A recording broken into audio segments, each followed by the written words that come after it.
Hello everybody, this is Mr. Bowman. Today we're going to be looking at the ALEKS topic, arithmetic and geometric sequences, identifying and writing an explicit rule. So there's two parts to this. We're going to try and figure out if it's an arithmetic or geometric sequence. And then we're going to write a formula. So if we wanted to find, say, the 200th term, we wouldn't have to write all of them out. We could just plug in 200 and see what that term is equal to. So in order to figure out if it's arithmetic or geometric, we're going to have to look at the patterns. Are we adding something repeatedly or subtracting? We could be adding a negative. Or are we multiplying or dividing? Adding or subtracting would be arithmetic. Multiplying and dividing would be geometric. So looking at this, let's try arithmetic. So how much do I add to 8 to get up to 40? That would be plus 32. If I add 32 again, I would get 72, not 200. So this one's not arithmetic. So we'll see if it's geometric. What would you multiply 8 by to get 40? That's 8 times 5, so that's times 5. And then what would you multiply 40 by to get 200? That is also times 5. So this one is going to be geometric, and we'll have that common ratio of 5 since that's what you're multiplying by. So this isn't quite enough room for me to write in, so I'm going to write this off to the side here.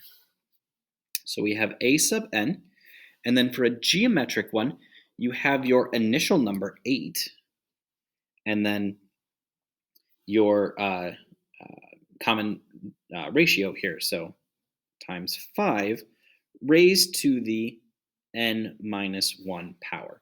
Okay, and it's always good after you write an explicit formula to plug in the first couple numbers and make sure they match up to what you started with, just to double check to make sure you didn't make a mistake.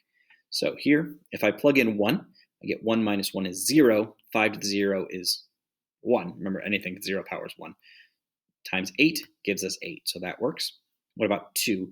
2 minus 1 is 1. 5 to the first is 5, times 8 is 40. 3 would be this term. 3 minus 1 is 2. 5 squared is 25, times 8 does give you 200. So that would be the correct formula here. Moving on to our next one.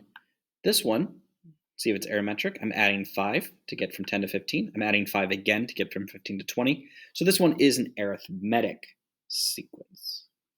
Okay. So this pattern is going to be very similar.